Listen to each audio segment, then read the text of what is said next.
Hello दोस्तों। तो recently 10 जून 2026 को मनी कंट्रोल की वेबसाइट पे एक न्यूज छपी कि इंडिया जो है दुनिया के 10 लोनलीएस्ट कंट्रीज में से सेकंड रैंक पे आता है। इंडिया की रैंक दुनिया की टॉप 10 लोनलीएस्ट कंट्री में सेकंड है। अब आप इमेजिन करो कि यार ये कितनी अजीब न्यूज है कि हमारी कंट्री की आबादी ऑलमोस्ट 150 करोड़ है। 150 करोड़ की आबादी वाला देश मोस्ट लोनलीएस्ट की लिस्ट में सेकंड है। 150 करोड़ पॉपुलेशन होने के बाद हम सब अकेले हैं। ये क्या फंडा है भाई? पहले तो सवाल ये उठता है कि भाई ये डेटा बता कौन रहा है, ये डेटा दिया किसने, ये एनालिसिस किया किसने, ये रिपोर्ट पब्लिश किसने की? तो किसने पब्लिश की? एक डिजिटल एंटरटेनमेंट का प्लेटफॉर्म है JB.com। इन्होंने जो है ये डेटा रिलीज किया है। अच्छा, इंडिया की पोजीशन सेकंड है तो फर्स्ट किसकी है? इनके हिसाब से ये फर्स्ट पोजीशन इन्होंने टर्की को दी है कि Turkey is the first and the most loneliest country of the world. उसके बाद इंडिया है, उसके बाद ब्राजील है। किस बेसिस पे किया इन्होंने? क्राइटेरिया क्या है इंडियंस को लोनलीएस्ट बोलने का, वो भी जान लो। इन्होंने जो क्राइटेरिया बनाया है वो सबसे पहला ये कि feeling of loneliness and isolation. India में कितने लोग लोनलीनेस फील करते हैं और आइसोलेटेड फील करते हैं, अभी हम पढ़ेंगे उसके बारे में डिटेल में कि ये पूरा क्या है मामला। कितने लोग सैड रहते हैं, हैप्पीनेस लेवल लोगों का कितना है, जो हैप्पीनेस इंडेक्स वाला क्राइटेरिया होता है, और हाउस होल्ड कॉम्पोजिशन कि एक घर में ऑन एन एवरेज कितने लोग रहते हैं और उनका आपस में फैमिली का क्या सीन है और क्या नहीं है, और लोगों को डिप्रेशन कितना है, डिप्रेशन की क्या रेट्स हैं। तो ये कुछ इनके क्राइटेरिया थे जिस बेसिस पे इन्होंने इंडिया को जो है वो सेकंड रैंक दी है, फर्स्ट रैंक टर्की को दी है और थर्ड रैंक जो है वो ब्राजील को दी है। तो आओ जानते हैं कि क्या है इसकी सच्चाई, क्या सच में ऐसा है, क्या है पूरा सीन, व्हाट इज लोनलीनेस। क्या लोनलीनेस अकेलेपन यानी ये है क्या, पूरा साइकोलॉजिकली है क्या, और क्या ये सच है या नहीं। तो ये समझने के लिए हमें पहले ये समझना पड़ेगा कि भैया लोनलीनेस क्या होती है, व्हाट इज लोनलीनेस। अगर मैं बात करूं कि भाई लोनलीनेस क्या है, तो लोनलीनेस का सिंपल सा मतलब होता है कि आज के टाइम पे हम देखो, आप समझो कि ये एक साइकोलॉजिकल कंडीशन है लोनलीनेस। ऐसा फिजिकल लोनलीनेस की बात नहीं हो रही है, इमोशनल। नटशेल में बात ये है कि मुझे अपने आसपास जिस तरीके का रिलेशन चाहिए लोगों के साथ, मैं जो विश कर रहा हूं लेकिन वो है नहीं। मैं जैसा रिलेशन अपनी वाइफ के साथ चाहता हूं, अपने भाई के साथ चाहता हूं, अपने मम्मी डैडी के साथ चाहता हूं, वैसा रिलेशन मुझे मिल नहीं पा रहा है। मैं चाहता हूं मेरे मम्मी डैडी मेरे इमोशनल प्रॉब्लम को समझे, मुझे सपोर्ट करे, लेकिन मम्मी डैडी चिड़चिड़ा है, वो मुझ पे थोप रहे, तो मैं लोनली फील करूंगा। मैं चाहता हूं कि मेरी वाइफ मुझसे रिस्पेक्टफुल तरीके से बात करे, लेकिन वाइफ दिन भर चिड़चिड़ करती है, अपना उसके अपने प्रॉब्लम्स है, मैं लोनली फील करूंगा। कोई गर्लफ्रेंड है अगर एग्जाम्पल किसी की, वो चाहता है, या बॉयफ्रेंड है वो चाहती है कि वो प्यार से बात करे, या वाइफ चाहती है हस्बैंड अच्छे से बात करे, अच्छे से ट्रीट करे, बेसिक जरूरतें पूरी करे, वो नहीं कर रहा है। उसके पास पैसे हैं मगर नहीं दे रहा है, चिड़चिड़ मचा रहा है अलग। तो यह आदमी जो रिलेशन चाहता है लेकिन वो उसको मिल नहीं पा रहा है, यहां पे आता है इमोशनल लोनलीनेस। और इस रिपोर्ट के हिसाब से majority Indians, more than 95% Indians इस चीज से जूझ रहे हैं। उनका फैमिली के साथ जो रिलेशन होना चाहिए, माँ बाप के साथ, वो नहीं है। हस्बैंड वाइफ का आपस में जो रिलेशन होना चाहिए, जो फ्रूटफुल रिलेशन होना चाहिए, वो नहीं है। बाप बच्चे का जो रिलेशन, भाई बहन का जो रिलेशन होना चाहिए वो नहीं, दोस्तों के साथ जो रिलेशन होना चाहिए वो नहीं है। तो ये क्यों है, ऐसा रिलेशन क्यों नहीं हो पा रहा है, वो समझ। उम्मीद है कि आप लोनलीनेस समझ गए कि व्हाट इज इमोशनल लोनलीनेस। ठीक है, फिजिकल वाली बात नहीं हो रही कि एक बंद कमरे में अकेले बंद करते, नहीं, हमारे चारों तरफ लोगों की भीड़ है भाई, 150 करोड़ की जनता है। ठीक है, तो इमोशनल लोनलीनेस आप क्या है समझ गए। अब हम यहां पे बात करते हैं कि भाई इसका रिजल्ट क्या होता है, इस लोनलीनेस के इमोशन से होता क्या, और फिर हम समझेंगे ये सब क्यों है और इसको कैसे सॉल्व किया जा सकता है, उसके बारे में भी डिस्कस करेंगे।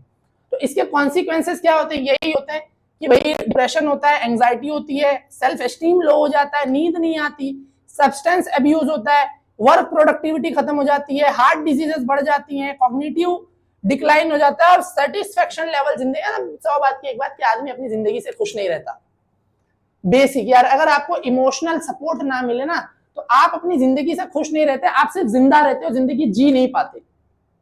ठीक है, और इस रिपोर्ट के हिसाब से, JB.com की इस रिपोर्ट के हिसाब से इंडिया में मेजॉरिटी लोग सिर्फ जिंदा हैं, वो अपनी जिंदगी जी नहीं पा रहे। इमोशनली लोग खुश नहीं है, बहुत परेशान है अपनी जिंदगी से, क्योंकि इमोशनल लोनलीनेस के शिकार है। अब हम समझते हैं कि ये ऐसा है क्यों, इसका कारण क्या है। और ये भी इंपॉर्टेंट बात है कि ये ज्यादातर शहरों में होता है, गांव में नहीं होता। वो क्यों नहीं होता, उसके लिए पहले आपको शहरों का कल्चर समझना पड़ेगा। कि मैं मुंबई में रहता हूं, तो मैं अपने आसपास जो चीजें देख रहा हूं वो सच है भाई, सच है। लकीली लकीली लकीली मैं बहुत लकी हूं इस मामले में कि मुझे ये वाली कोई प्रॉब्लम नहीं है। मेरे माँ बाप ऑसम है, वो मुझ पे किसी चीज का जोर नहीं डालते, मुझे किसी चीज के लिए प्रेशराइज नहीं करते, बहुत फ्रूटफुल रिलेशन है। मेरा बाकी जो फैमिली मेंबर्स हैं उनके साथ बहुत अच्छा रिलेशन है। मेरे दोस्तों के साथ काफी ठीक ठाक रिलेशन, और मेरे दोस्त भी बहुत कम है, लेकिन जितने हैं मैं उतने में खुश हूँ। मैं टीचर हूँ, मेरे स्टूडेंट्स के साथ बहुत अच्छा रिलेशन होता है। मेरे स्टूडेंट्स मेरे साथ जिम जाते हैं, साथ में वर्कआउट करते हैं, घूमते हैं, खाते हैं, पीते हैं, और मेरी लाइफ बहुत मस्त है। मैं इस वाले मामले में बचा हुआ हूँ, मैं उन 5% लोगों में हूँ जो इन 95 के अलावा है। तो चलो मैं तो एक्सेप्शन हूँ, बट मैं अपने आसपास जिन लोगों को देख रहा हूँ कि भाई, या जो मेरे कुछ दोस्त हैं जिनको मैं देख रहा हूँ कि वो एक्चुअली इन चीजों का शिकार हैं, तो क्या है। तो सबसे पहले आप ये समझो कि इंडिया में सीन ये है कि पॉपुलेशन तो बहुत है, लेकिन रिलेशनशिप ढंग का नहीं हो रहा है। यही जो मैं आपको समझा रहा हूँ कि एक घर में 5 लोग हैं, सुनने के लिए तो 5 लोग हैं, माँ बाप और 3 बच्चे, 5 लोग हो गए, लेकिन उनका आपस में जो कनेक्शन है वो नहीं है। दिन भर घर में चिड़चिड़ चिड़चिड़ चिड़चिड़ किचकिच किचकिच किचकिच किसी चीज को लेके। माँ बाप का आपस में झगड़ा है, इसलिए माँ बच्चों पे चिल्लाती है, माँ बच्चों पे चिल्लाती है, इसलिए घर का जो भी बड़ा है, बड़ा बेटा बड़ी बेटी है, वो दूसरे छोटों पे चिल्लाती है। फिर वो जो छोटे हैं वो बाहर जाते हैं, उनको जिस पे मौका मिलता है वो उस पे, तो हर जगह वो गुस्सा, एंगर और डिप्रेशन ट्रांसफर हो रहा है। तो पॉपुलेशन तो बहुत है, लेकिन रिलेशनशिप बहुत कम है, पहला कारण। दूसरा, अर्बनाइजेशन। अब देखो, अर्बनाइजेशन का सिंपल ये होता है कि सीन क्या है कि विलेज में, गांव वगैरह के अंदर जो है ना, वो एक ही कम्युनिटी होती है, तो उस सेम कम्युनिटी के अंदर एक बॉन्ड होता है। लेकिन शहरों में वैरायटी होती है, अपार्टमेंट्स होते हैं, और लोग ज्यादा अपनी प्राइवेसी को किसी के साथ ब्रीच नहीं करवाना चाहते। हर किसी का अपना घर दिन भर बंद रहता है, कोई दूसरे के घर में जाके बैठता नहीं, कोई दूसरे के घर का हालचाल नहीं पूछता, कोई जल्दी एक दूसरे के साथ टाइम नहीं बिताना चाहता। सब अपने अपने घर में प्राइवेसी पसंद करते हैं लोग। उस प्राइवेसी के चक्कर में प्रॉब्लम ये होता है कि कम्युनिकेशन खत्म हो जाता है, और जब कम्युनिकेशन खत्म हो जाता है तो एटलीस्ट वो जो एक छोटा पार्ट था कि आदमी अपना दुखड़ा बयान करके कम से कम हल्का हो जाए, वो भी खत्म हो जाता है। गांव वगैरह में क्या है कि उनकी भी लाइफ में है कुछ प्रॉब्लम, थोड़ी मोड़ी तो होगी, ऐसा तो नहीं है कि वो एकदम खुश जी रहे हैं। लेकिन वहां के जो लेडीज होते हैं या जो बच्चे होते हैं वो बाहर खेलते हैं, घूमते हैं, अपना कम से कम दुख बताते हैं कि यार लाइफ में ये हो रहा है, मेरे फैमिली में ऐसा ऐसा है, कम से कम मन हल्का हो जाता है। शहर में वो भी नहीं है, प्राइवेसी के चक्कर में वो भी मामला गड़बड़ हो गया है। Break down of the joint family, ठीक है। अब ज्वाइंट फैमिली, शहरों में यही होता है कि डिस्टेंस होता है। ज्वाइंट फैमिली देखो, एक होता है ज्वाइंट फैमिली सिस्टम और एक होता है न्यूक्लिएटेड फैमिली सिस्टम। न्यूक्लिएटेड, अब गांव में ज्वाइंट फैमिली सिस्टम होता है, एक बड़ा सा घर होता है, उसी में सब लोग रहते हैं, उनकी आपस में जितनी भी नोक झोंक है, बट वो साथ में रहते हैं, साथ में बैठ के खाना खाते हैं, साथ में अपना जो है घर के और कम्युनिटी के फैसले लेते हैं, तो उससे उनकी एक बॉन्डिंग बनी रहती है। शहरों में न्यूक्लिएशन होता है, न्यूक्लिएटेड, हर एक घर में मतलब लोग अपने माँ बाप से अलग रहते हैं, सब अलग अलग हो जाता है शादी के बाद ये वो। तो जो बच्चा 20-25 साल तक अपने माँ बाप के साथ था, शादी होने के बाद वो अलग रह रहा है, अब वो माँ बाप से साल में कभी एक आध बार मिल रहा है, वो भी नहीं, तो एक बहुत कुछ है। तो जो सोशल डिस्टेंस हो रहा है लोगों के बीच में शहरों में, और लोग क्या होता है शहर में काम करने आते हैं। जैसे मैं मुंबई में रहता हूँ, तो मैं बता रहा हूँ मुंबई में ज्यादातर जो मेरे आसपास में लोगों को देखता हूँ, उनका किसी का भी सेटलमेंट यहाँ एक्चुअली है नहीं, उन सबका गांव अपना अलग है। कोई गुजरात से आया है, कोई पंजाब से आया है, कोई जो है यूपी से आया है। अभी मेरे मम्मी डैडी यूपी से आए हैं, ठीक है, मैं यहाँ पे रहता हूँ, मैं यहीं पैदा हुआ हूँ, पला बड़ा हूँ, तो मुझे यही अपना घर लगता है। मुझे मुंबई मेरा होम टाउन फील होता है, लेकिन मेरे माँ बाप को उनका गांव अपना होम टाउन फील होता है। तो बहुत सारे लोग अपना गांव, घर गृहस्थी छोड़ के यहाँ आते हैं काम करने, तो वो डिस्टेंस फील करते हैं, यहाँ उनका कोई है नहीं, सब लोग अनजान है। उस चीज की वजह से एक लोनलीनेस है वहां पे, वो एक कारण है, ठीक है। कंपटीशन इतना है हर चीज में, पढ़ाई के मामले में, जॉब के मामले में, ऑफिस के मामले में, बिजनेस के मामले में, कंपटीशन की वजह से एक स्ट्रेस है लोगों के ऊपर, ठीक है। डिजिटल रिवॉल्यूशन जो हमारा सोशल मीडिया है, हम दिन भर सोशल मीडिया चला रहे हैं।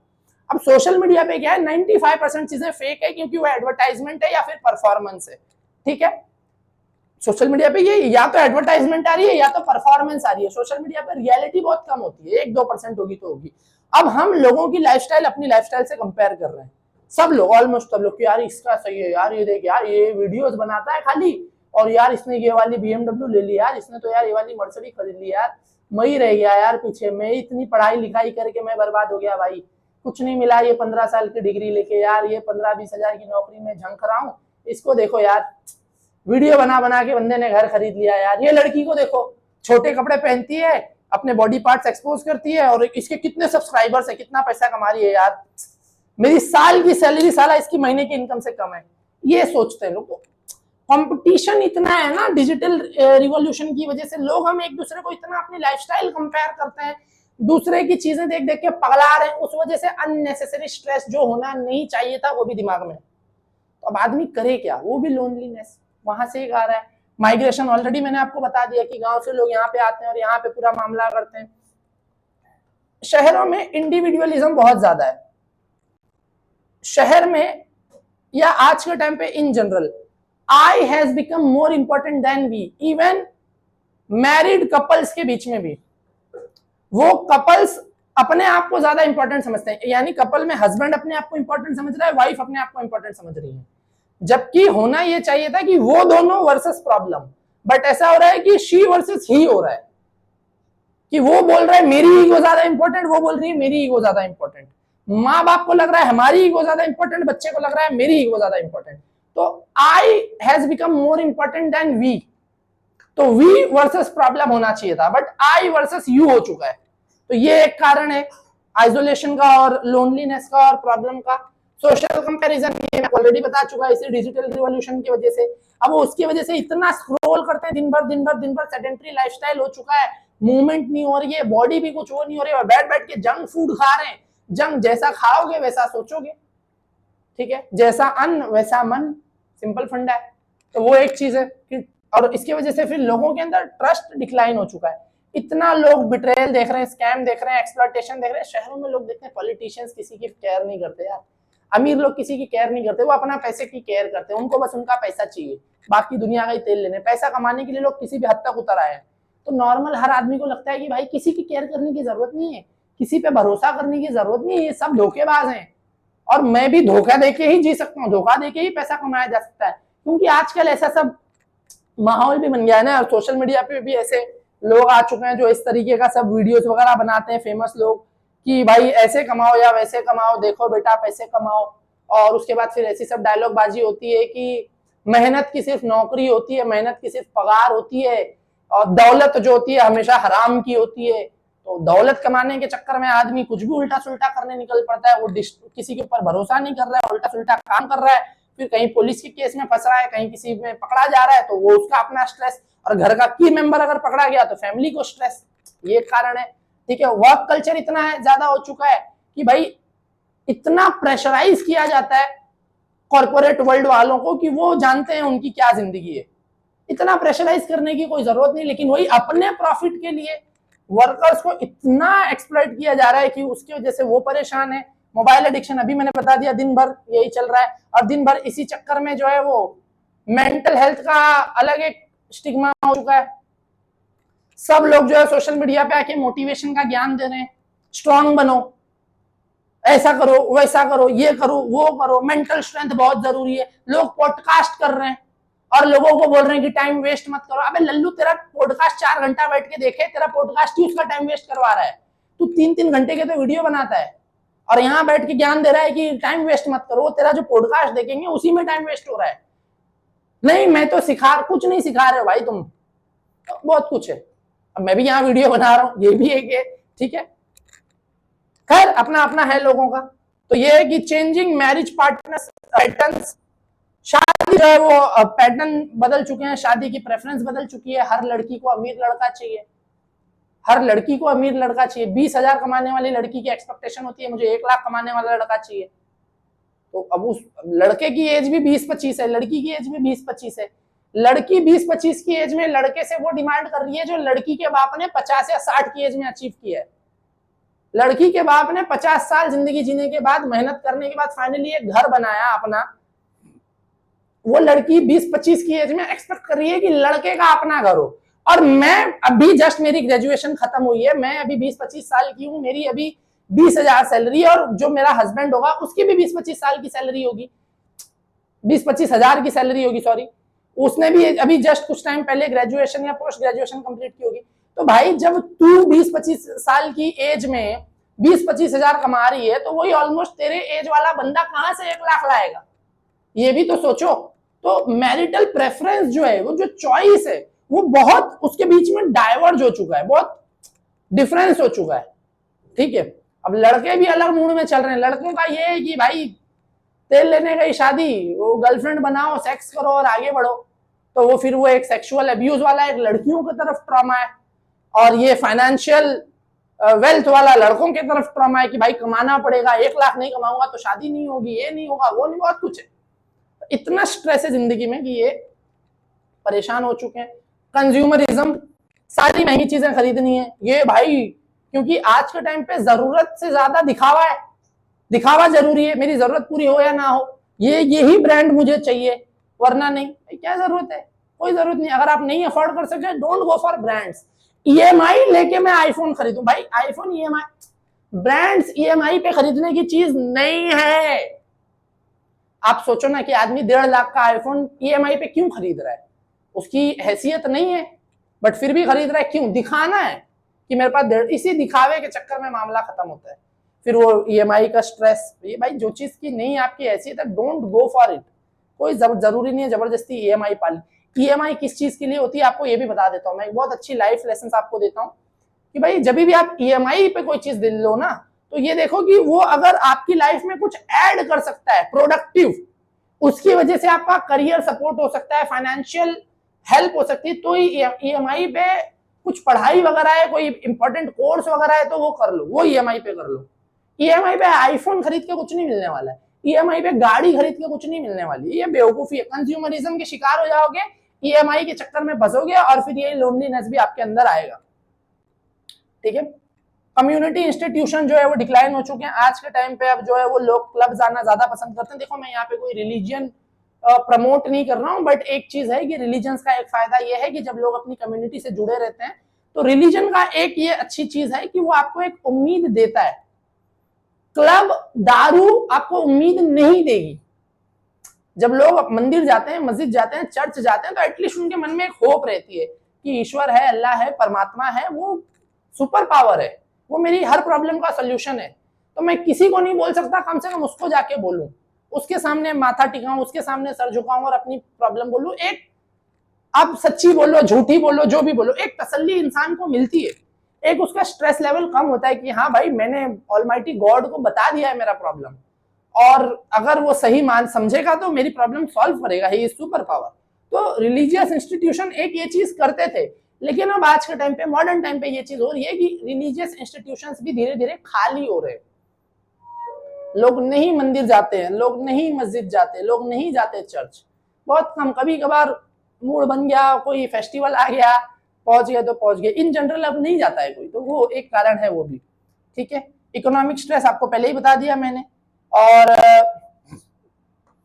पेरेंटिंग का जो स्टाइल है वो चेंज हो चुका है। हर पेरेंट में देख रहा हूँ बचपन से 5वीं क्लास के बच्चे को नीट की तैयारी, अरे भाई पहले उसको खेल लेने दो यार, नहीं नहीं नहीं खेलेगा तो बिगड़ जाएगा भाई, कंपटीशन बहुत हाई है, अभी से उसको मेरे को नीट कराना पड़ेगा, नीट का पेपर ही लीक हो जा रहा है, क्या नीट का तो पेरेंटिंग जो है ये एक बहुत इंपॉर्टेंट चीज है कि प्रेशर इतना करते हैं बच्चों को परसेंटेज के लिए कि वो खुद अपनी जो है वो दिखावा उनको करना है, इसलिए बच्चे को प्रेशराइज करते हैं, बच्चा ट्रॉमा में जाता है। अब वो ट्रॉमा में पला हुआ बच्चा जो है बड़ा होके वो बहुत एंथुसियास्ट बनेगा नहीं, वो लोनली होता है, फिर परेशान होता है, दुख में रहता है ये।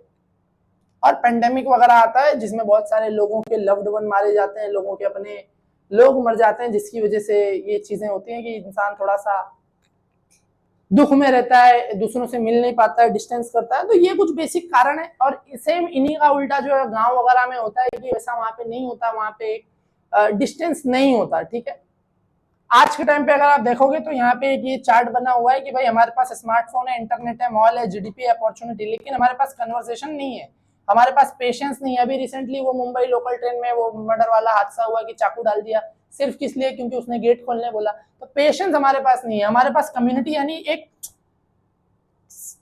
यूनिक और एक सिमिलर आइडेंटिटी नहीं है कि हम सब ठीक है इंडियंस हैं, नहीं, हमारे पास पर्सनल आइडेंटिटी है। मैं जाट हूं, मैं ये हूं, मैं फलाना हूं, मैं ढिमकाना हूं, मैं तिवारी हूं, मैं शर्मा हूं, मैं मिश्रा हूं, मैं सैयद हूं, मैं मिर्जा हूं, ये वाली जो है आइडेंटिटी लेके घूम रहे हैं। एक बॉन्डिंग आइडेंटिटी नहीं है, उस वजह से एक वो है बिलोंगिंगनेस नहीं, हमारे पास इमोशनल कनेक्शन तो खत्म हो चुका है ऑलरेडी, आपको बताया।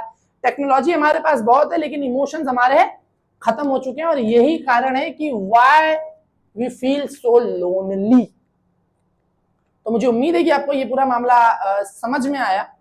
अब अगर हम इसकी सॉल्यूशन की बात करें कि इसके सॉल्यूशंस क्या क्या हैं, तो भाई ये सारी जो चीजें हैं वो नहीं करना है।